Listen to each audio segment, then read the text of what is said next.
Ah ça oui, là tu l'as fait, hein. Eh, you did that. Ah, mais ça veut dire, elle était tellement contente de son prix des Billboard Women in Music Awards, I guess. Elle va se réveiller le lendemain matin en sueur. Là même déjà, elle a déjà bien chaud.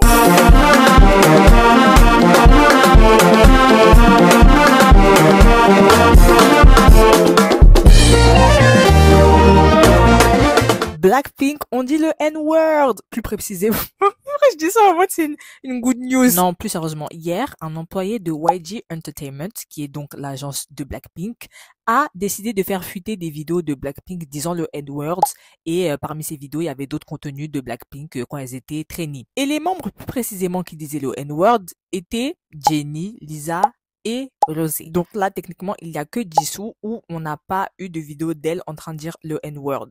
En tout cas, pour l'instant. Mais je trouve ça intéressant que ces vidéos, elles ressortent maintenant parce que ça me permet de pouvoir engager ce sujet avec vous qui reviendra toujours, hein, maintes et maintes fois. Le droit à l'usage du N-word.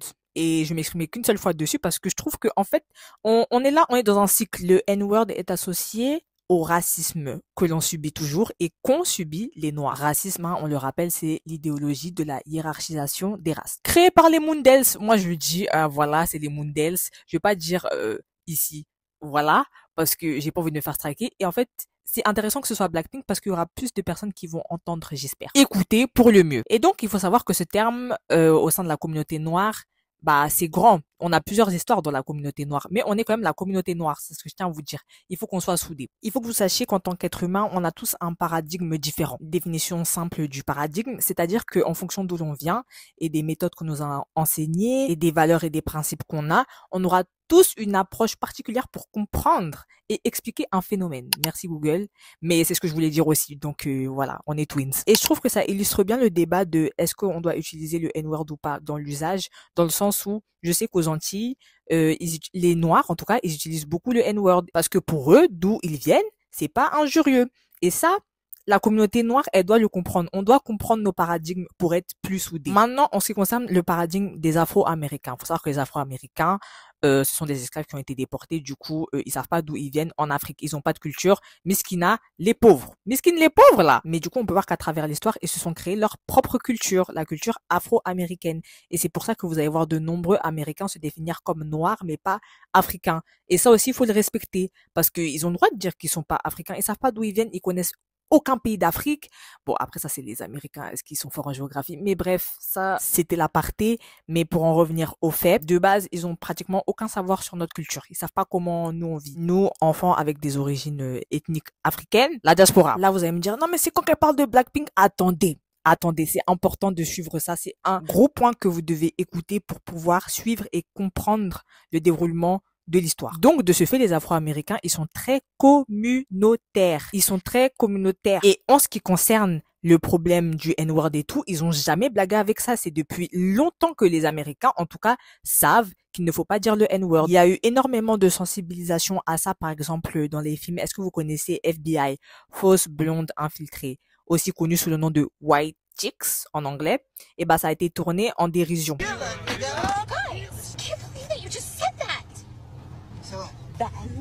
Très bon film en passant, mais pour ceux qui ne connaîtraient pas la scène d'après, c'est les blondes là avec les perruques, elles disent mais là il y a personne, donc on peut le dire. Et après elles commencent toutes à dire le N-word, N-word, N-word. C'est ça. C'est pour ça que ça a été tourné en autodérision. Autodérision parce que les blondes avec les perruques, ce sont des noirs. Bref, allez regarder le film, il est vraiment bien. Mais revenons-en, on fait 2004, hein, le film il est sorti. Il y a plein d'autres shows où ça a été sensibilisé comme The Boondocks, même si bon, je pense que le public c'était pas les bleus, les Mundele. Mais bref, voilà. Mais pendant ce temps où ça se passait là-bas chez les Afro-Américains, de notre côté, chez la diaspora africaine, chez nous là, ça fusait, hein. Le N-word, ça fusait jusqu'à aller la démocratisation de TikTok, j'ai envie de dire. C'est vraiment là où les gens, ils ont eu une prise de conscience. Et en fait, c'est parce que les principes et valeurs des Afro-Américains, elles sont arrivées dans les oreilles de la diaspora. Mais je dois vous rappeler que les Afro-Américains, il y en a la plupart, hein, ils en ont rien à carrer de nous les Africains. Qu'on soit clair. Très communautaire, je tiens à le redire. Mais en tout cas, en ce qui nous concerne, le prime de l'usage du N-word, en tout cas dans ma vie, ça a été 2014-2015. Tout le monde disait le N-word parce que c'était l'époque Niska, Kardiak, Chirac, Gradure, ah là là. Et puis l'époque Mwakamoun aussi, hein, ça allait jusqu'à là. Mais après, la démocratisation de TikTok, ça s'est fait aller en 2000. 2019, 2020 et Mwakamoon c'est sorti en 2017. Bien sûr qu'il y avait des noirs qui étaient conscients que l'usage du N-word dans la bouche d'une personne non noire, ça avait une connotation raciste, mais en tout cas, ici là, en France, c'était pas encore démocratisé à ce moment-là. Maintenant, on arrive à l'ère des réseaux sociaux. TikTok, du moins, a été l'application qui a réussi à tous nous rassembler en ce qui concerne nos idées, nos pensées, tout ça. Et en ce qui concerne le N-word, maintenant, ça a été démocratisé à partir de ce moment-là en France. Donc, plus d'excuses. Plus d'excuses. Plein de personnes qui ont été dans des sauces parce qu'elles avaient dit le N-word, on leur a expliqué maintes et maintes fois. Des personnes non noires, hein, je tiens à le rappeler. Hein. Parce qu'après l'usage du N-word entre les personnes noires ou pas, ça aussi c'est un autre débat. Mais il faut respecter le choix de chacun. Tant qu'on se divise pas, les gars, tant qu'on se divise pas, tout va bien. Pour moi, vers 2018, c'était la révélation et vers 2020, c'était la démocratisation. Genre, il y avait plus personne qui avait une excuse pour ne pas savoir pourquoi les Noirs ne voulaient pas qu'une personne non noire ne dise pas le N-word. Mais encore une fois, les Moondels, bon, il n'y a pas que les Moondels, hein, mais les personnes non noires, des fois, mais la plupart du temps, c'est les Moondels, ils ont du mal à comprendre une réalité qu'ils ne vivent pas. Certaines personnes noires également, hein, je crois que ça c'est un phénomène humain. Il y a beaucoup de gens qui ont du mal à comprendre des réalités qu'ils ne vivent pas.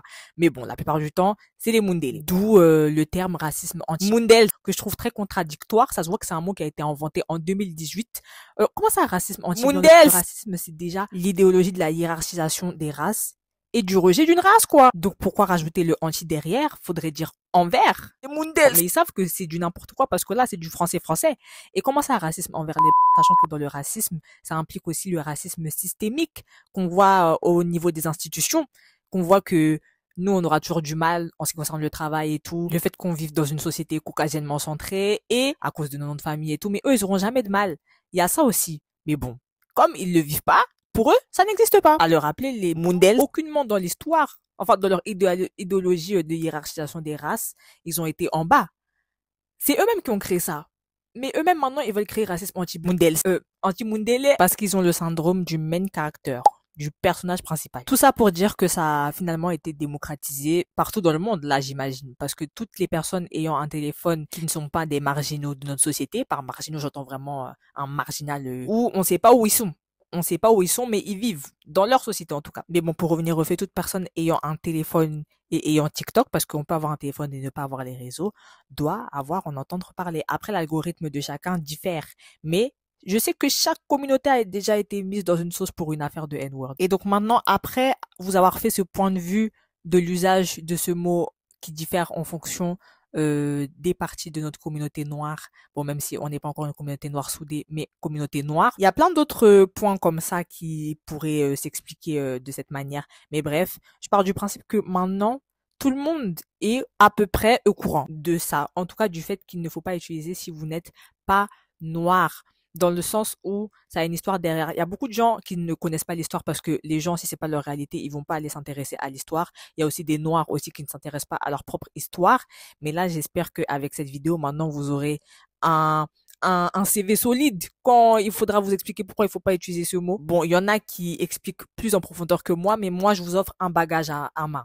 Un bagage à main, un petit sac, comme ça, vous saurez vous défendre. Ça vaut pour tout le monde, hein, pas que pour les noirs. Maintenant, qu'on a compris l'histoire, d'où ça venait, les différents points de vue, mais que à la fin de la journée, on est tous d'accord, vient les excuses. Il y a plusieurs personnes, que ce soit dans le monde de la K-pop ou hors monde de la K-pop, ou des personnalités publiques du moins, qui ont utilisé ce mot post-démocratisation pour tout le monde. Et moi, franchement, je vous mens pas, je suis une fille de la miséricorde. Moi, j'ai le pardon vraiment facile. Si pour moi, c'est sincère, allez, go, on avance là. Mais maintenant, il y a une avalanche de personnes qui ont dit le N-word et qui ont fait vraiment des excuses à la ChatGPT. Maintenant, on peut le dire, c'est vraiment des excuses. Je suis vraiment désolée pour avoir dit ce mot. Je n'étais pas consciente ou je sais pas, j'avais pas pris en compte nanani. Maintenant, je vais grandir. Merci de m'avoir informée. Je serai mieux informée sur le sujet. Nanani. Ah, ça fait robot. Il y a plusieurs personnalités que je suivais, dont, je sais pas, un youtubeur français qui a fait ses excuses, par exemple, qui avait dit le N-word à l'époque où je vous disais, en 2016, 17, 18, je sais pas, et il est revenu, il a fait ses excuses et tout. Moi, j'ai accepté. Moi, ça me paraissait sincère. Donc, oui. Maintenant, ce que je ne veux pas voir non plus, c'est dans les commentaires, les gens qui vont dire, oui, moi, j'accepte pas. Par exemple, si demain Blackpink, elles font des excuses, qui vont dire, moi, j'accepte pas les excuses de Blackpink. Faut pas venir les décrédibiliser non plus. Les noirs, en tout cas. Hein, parce qu'ils ont le droit de pas accepter. un tel accepte, l'autre accepte pas. On avance. C'est comme un tel dit ouais, les noirs ils ont le droit d'utiliser le N-word, l'autre dit non, ils ont pas le droit d'utiliser le N-word. Ok, tu penses ça, je pense ça. On n'est pas d'accord, mais on avance en communauté ensemble. Ensemble, on est plus fort. D'où vient ma question avec Blackpink, c'est à quel point les gens vont-elles les prendre au sérieux. Ce qui concerne leurs excuses, si elles font version papier, ça va faire trop de chat GPT. Moi, je pense qu'elles devraient faire une vidéo où elles disent vraiment honnêtement, oui, voilà, en fait, si elles disent j'étais jeune, ça va mal passer aussi. En fait, je sais pas vraiment, elles sont à un stade de popularité énorme là. Donc, faut ça là, que bah, parce que là, faudra qu'elles fassent attention à ce qu'elles vont dire si elles prennent la parole, parce que si elles prennent pas la parole, encore une fois, c'est vous montrer que, ah oui, parce que ça, je l'ai pas dit, mais toutes les personnes qui disent le N-word à ce moment-là, elles s'en foutent, hein. Elles s'en foutent. Elles en ont rien à carrer de vous. Tous les idoles qui ont dit le N-word et après qui ont fait des excuses par pied, sachez que derrière, ils disent encore le N-word, hein. Il y a plein de gens dans ce monde qui s'excusent, mais qui disent toujours le N-word. Je sais, il y a des gens, ils sont pas noirs, il y a tout le monde dit le N-word chez soi, j'en suis sûre. Ils en ont rien à carrer. Mais, en tout cas, là, sur la page publique, fais l'hypocrite au moins. Fais l'hypocrite au moins. Enfin, fais genre, t'as un peu de savoir sur la culture, sur l'histoire. Même si on nous enseigne pas ça à l'école parce qu'on se sait déjà. Mais voilà. Moi, ici, je vous parle français. Les gens, ils sont là, quand ils doivent chanter une chanson, il y a le N-word. Ils vont pas le sauter.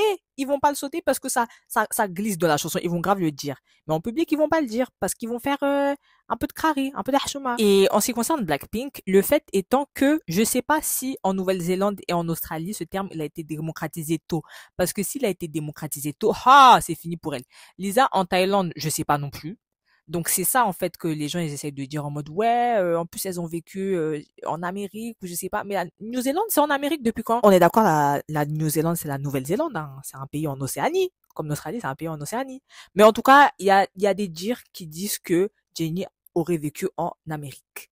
Et quand on vit en Amérique, on peut pas passer à côté de ça, moi je vous le dis. Mais bon voilà, et moi j'ai hâte de voir comment ça va se dérouler, comment elles vont s'excuser, comment nanana. Là c'est intéressant et je profite de ça parce que Blackpink c'est un groupe connu pour vous parler du N-word et l'usage du N-word et comment ça a évolué au cours du temps en fonction de nos paradigmes, mais aussi pour souligner que du coup il y a des personnes qui ont traité Blackpink de raciste. Attention, faut pas faire d'amalgame. En tout cas, en ce qui me concerne, moi je vous ai dit, je suis une personne de la miséricorde. Je sais donner mon pardon. Et pour moi, ce qui définit une personne, c'est les actes, les actions qu'elles vont faire et les mots qu'ils vont dire demain. Demain pour dire que hier ils ont fait une action qui n'est pas définie comme correcte, mais le lendemain, ils vont prendre du recul, ils vont se mettre en introspection sur ce qu'ils ont fait, ils vont dire des choses, ils vont faire des actes qui va définir la personne d'aujourd'hui. C'est comme ça, la miséricorde, les gars, le pardon. C'est tout ce qu'ils vont faire après ça qui va être important parce que on peut t'accorder le pardon, mais vous pouvez pardonner, mais ne pas oublier. Mais ne pas oublier, ça veut pas dire avoir des remords, ça veut juste dire, oui, je sais que t'as fait ça, mais on avance, on se sait. Et en ce qui concerne Blackpink, c'est là où ça va être important. Mais bon, déjà, Blackpink, elles ont une grande armée. Il y a beaucoup de gens qui étaient en mode, oui, mais c'est bon. Nanani. Des noirs qui étaient en train de décrédibiliser d'autres noirs. Il faut pas. Il faut pas. Parce que ça rappelle toujours un point dans l'histoire où je trouve ça important à chaque fois que l'usage du N-word revient dans la bouche d'une personne non noire. Ça rappelle que, ah oui, il s'est passé ça dans l'histoire et tout. C'est toujours important. Et que ça puisse cultiver une personne qui ne savait pas. Par exemple, moi, ce scandale, ça m'a permis de pouvoir faire cette vidéo sur le N-word. Mais moi, je vous dis, c'est ce que Blackpink elles feront demain qui vont... en tout cas, qui vont me montrer c'est quoi leur personnage public, hein. En tout cas, demain, c'est imagé, mais c'est dans les prochains jours comment elles vont réagir face à ça. Et voilà quoi. Si je dois les ranger dans ma pochette personnalité publique qui en a rien à carrer. De toute façon, ma fanbase est là pour me défendre. De toute façon, c'était à longtemps. Voilà, j'en ai rien à carrer. Ou personne qui, voilà, peut-être que je ne comprends pas le terme, mais je sais que c'est chaud, donc je m'excuse. Ou personne qui comprend le terme et qui se sont réellement concernés par ça et qui va venir s'excuser de manière sincère, quoi. Tout ça pour vous dire que ça, c'est encore un exemple de vidéo de N-word qui va sortir et les gens, ils vont jamais s'arrêter de dire ce mot parce qu'ils en ont rien à faire de nous. Donc nous aussi, il faut qu'on commence à être unis. D'ailleurs, je reviens sur un point tant qu'on y est, hein, dans cette vidéo, hein, c'est le thème. Il va falloir arrêter d'utiliser tous les anglicismes que les Afro-Américains, ils amènent ici et que la diaspora se réapproprie tout ce qui est light skin, brown skin, dark skin. Est-ce que vous savez que ça renforce le colorisme?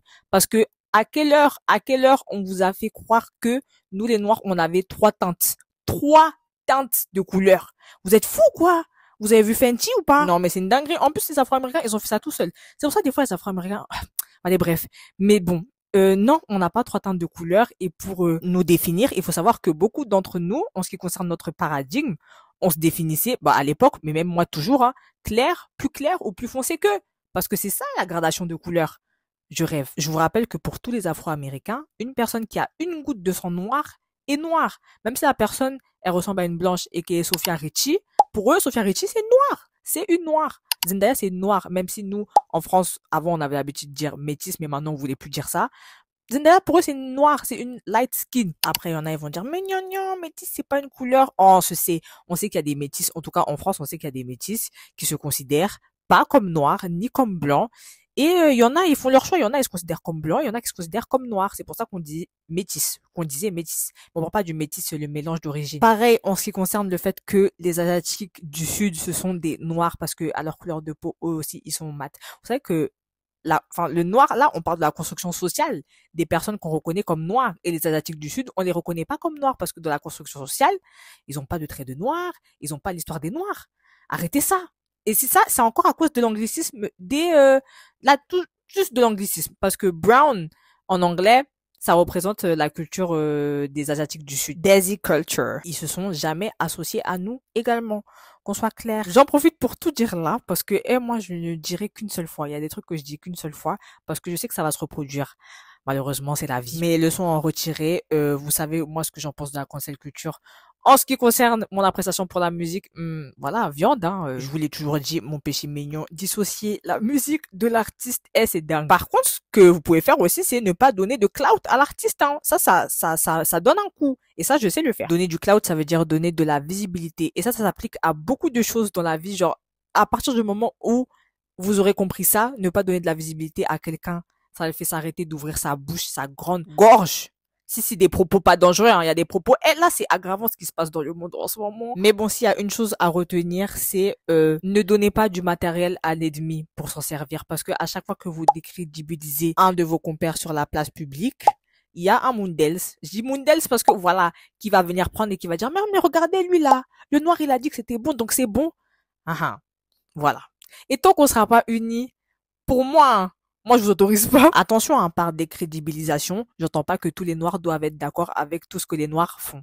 Mais vous m'avez comprise. La mentalité là, ça va être, si vous n'avez pas un truc, signalez à balle.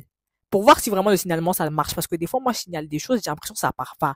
Mais bref. Et là, quand je parle de ça, je parle des points de vue qui concernent notre communauté. Hein. Je parle pas de 50-50 des débats de 2010 là. Ça, si vous voulez, vous pouvez signaler. Mais décrédibilisez pas quand ça parle de sujets qui parlent de notre communauté. Parce qu'il y a des fois, il y a des personnes noires qui vont rebondir à ce que des personnes noires ont dit de manière grave condescendante, en mode l'autre personne elle disait que du n'importe quoi du point de vue de la personne qui lui a répondu, et après ça amène à des commentaires en mode oui quoi, je suis afro-pessimiste. Bon, ça me fait rire, mais les noirs pendant que on invente la 5G, bref, vous voyez les genres de commentaires. Au lieu de rester unis, de montrer ce côté d'enseigner à la personne ton savoir ou dire ah non moi je suis pas d'accord et tout, il y a que le afro-pessimiste qui me fait rire. Mais bon, à la fin de la journée, comme je vous le dis, enfin, je vous l'ai jamais dit, mais moi, je le dis tout le temps, c'est l'Afrique qui gagne. Maintenant, je vais vous montrer une compilation, ça va être 2 vidéos, 2 idoles qui disent le N-word. Aussi, PS, j'ai pas intérêt à avoir des Blackpink problématiques ou quoi, hein. Dites directement les termes. Dites, ouais, N-word et tout, parce que vous aimez trop mettre plusieurs degrés d'actes sous les termes problématiques, alors qu'il y a des actes, c'est vraiment des crimes, quoi. Après, tout acte peut être considéré comme un crime, ça dépend de certains. Et c'est pour ça que je préférerais la non-utilisation du mot problématique pour définir ce que les gens font. Dites directement les termes, parlez français. Problématique, pour moi, c'est grave la phrase qu'il faut mettre là dans les PowerPoint, dans les introductions. Bref, vidéo de N-word.